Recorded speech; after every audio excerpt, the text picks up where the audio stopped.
From BBC Learning English, this is Learning English from the News, our podcast about the news headlines. In this programme, Gaza ceasefire at risk. Hello, I'm Georgie. And I'm Neil. In this programme, we look at one big news story and the vocabulary in the headlines that will help you understand it. You can find all the vocabulary and headlines from this episode, as well as a worksheet on our website, bbclearningenglish.com. So let's hear more about this story. There is currently a ceasefire, that's a pause in fighting, in Gaza, which began on the 19th of January. The ceasefire deal has 3 stages. Some of the terms of the deal include the release of hostages taken by Hamas on the 7th of October 2023 in exchange for the release of Palestinian prisoners held in Israel. The deal also says Israeli forces must leave populated areas, allow displaced Palestinians to return to their homes, and hundreds of aid lorries are to be allowed into Gaza each day.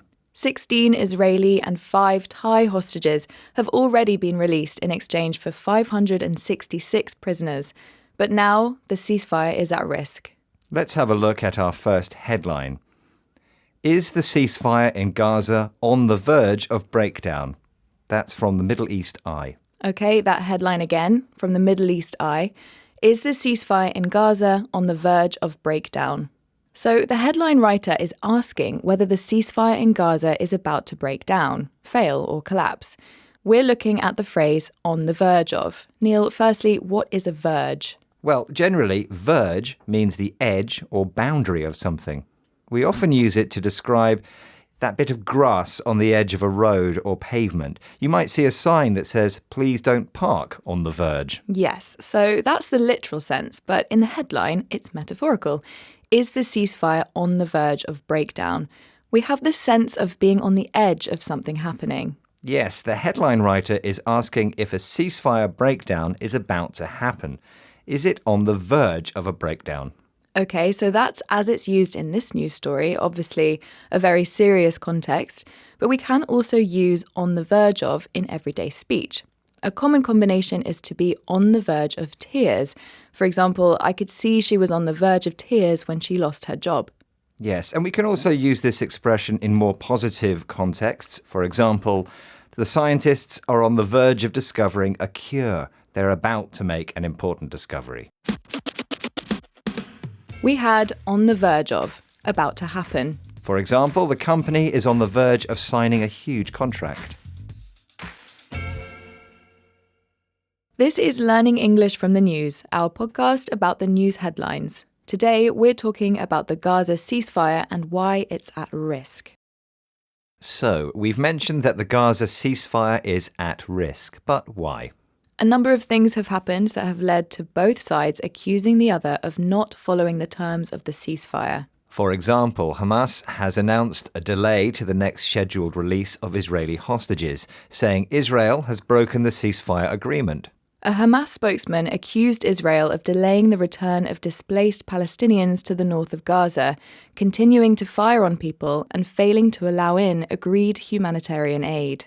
Israel delayed allowing displaced Palestinians to return to the north of Gaza, saying Hamas had not returned an Israeli hostage, which they'd promised to do. Israel's Prime Minister Benjamin Netanyahu has now said the ceasefire will end if the hostages are not released by Saturday. Let's have our next headline. Hamas suspends release of Israeli hostages over violations of ceasefire. And that's from The Guardian in the UK. Okay, that headline again.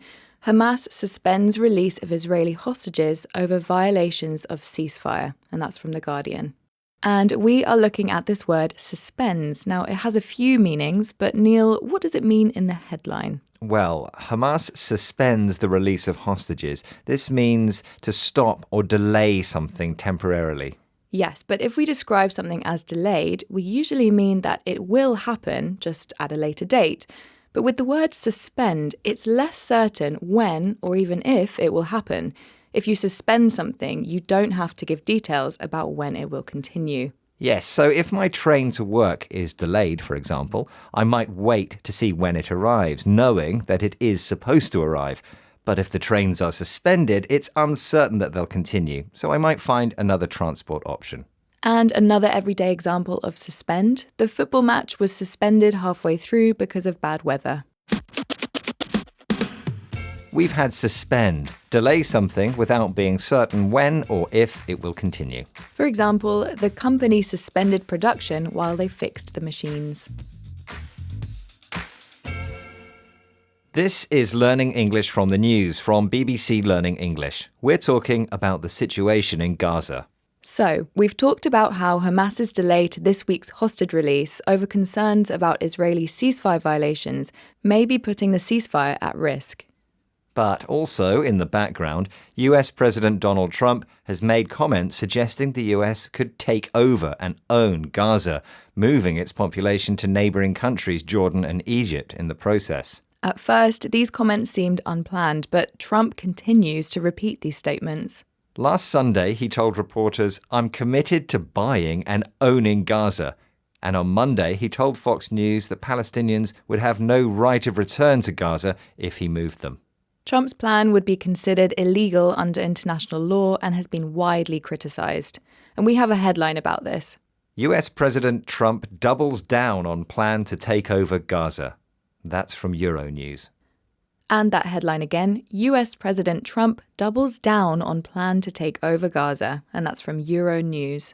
We're looking at this phrase, double down, and it comes from the world of gambling, doesn't it? Yes, specifically the game blackjack, where to double down means to double your original bet, even if the odds are against you. Now, if you double down on something outside of the world of gambling, it usually means you say or do something which receives criticism, and instead of going back on what you've said or done, you defend your actions and may continue doing them. Yes, so in this story, Trump made comments that shocked the world and were widely criticised.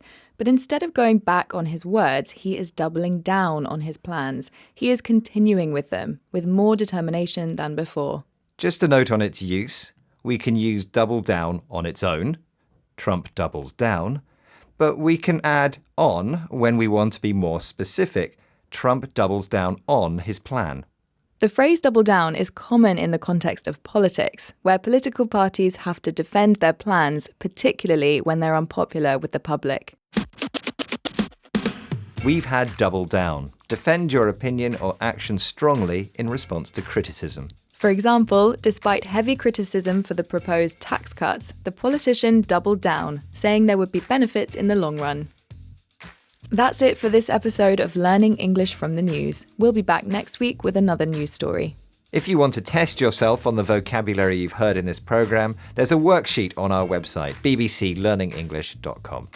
And don't forget to follow us on social media. Just search for BBC Learning English on your favourite platform. Bye for now. Goodbye.